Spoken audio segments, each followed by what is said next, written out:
Caribou, Lady and Red dogs all had tremendous physical structure. They had great big bones, and they had just unbelievable gameness. None of them had even been touched by 6 years of age when Farron got them, and when he rolled them to see what they had, most of them were kind of clumsy at first. Except Saber, who ran a 2XW over the wall in 20 on his very first roll. Popeye had some time off and collected a couple forfeits. I got him cooked at 45 and do not make the weight, and I'm that one paying the forfeit. So now the dog has gone through 3 keeps and collected 2 forfeits, and I paid 1 forfeit. I do finally get him hooked, but 3 weeks out the other side pays the forfeit. Then a call from Team USA, and we are going again. A lot of BS is coming from their side about what their dog is going to do to Popeye. Am I worried? Maybe. But it's on and we'll be there. We're set for 46 and both come in light. Popeye at 44.5 and George at 45.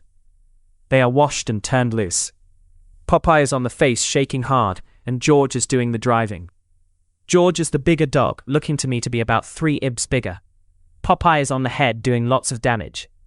Then George gets Popeye off and goes to the chest. At 15, George is pushing Popeye to the corner, and Popeye is in hold, but trying to figure this George out. Popeye goes to the mouth doing some nice dental work. Popeye is slowly breaking down George. I got to the side of my dog and was calling him off. I practiced this in his keep. He let go, and I got my handle. Everyone went silent, then started to clap.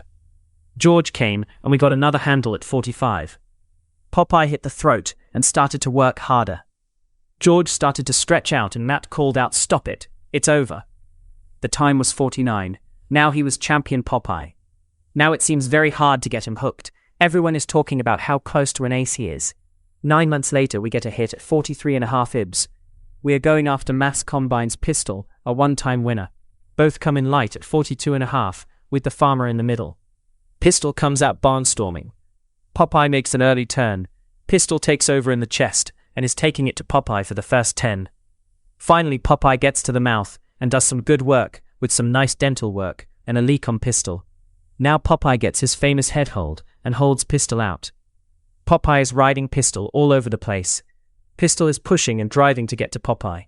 Popeye starts to slow down and we get a handle. Now it's Pistol who is taking over with good chest and leg holds. Popeye is working the muzzle. Both scratch hard, and by the hour mark they are even. Then for the 54 bits, real rough on Popeye. Pistol's handler is making good handles and drilling Popeye in the corner. After 120, Pistol gets to the stifle and shakes Popeye off his feet and is working a down dog. Pistol goes from the front end to the back, working a down Popeye. At this point, Pistol is trying to finish Popeye, and I'm thinking about picking up Popeye. Then Popeye gets to Pistol's nose and works on him for a few minutes. Pistol gets real mad and gets Popeye's nose and shakes hard. Then he goes to the front end and works over Popeye again. Then there is a handle at 135 and Popeye is to go, and here comes Pistol like a shot, and he burps the boards apart, hitting Popeye in the corner. The same thing on the next handle, and Pistol is breaking down Popeye minute by minute. At 140, Popeye is in bad shape, and it's his scratch, and he goes over stumbling, but he makes it. Then at 150, Pistol goes hard and is still working a down Popeye. At 154, Popeye to go, and he steps out of the corner, falls down, gets up, and stumbles, making a game attempt, and misses Pistol by half second. Pistol is picked up into the air, and Popeye tries to go after him, but can't. What a hard match. I have to say that even though I lost that night, my dog made me proud. I also met some super good dogmen that night.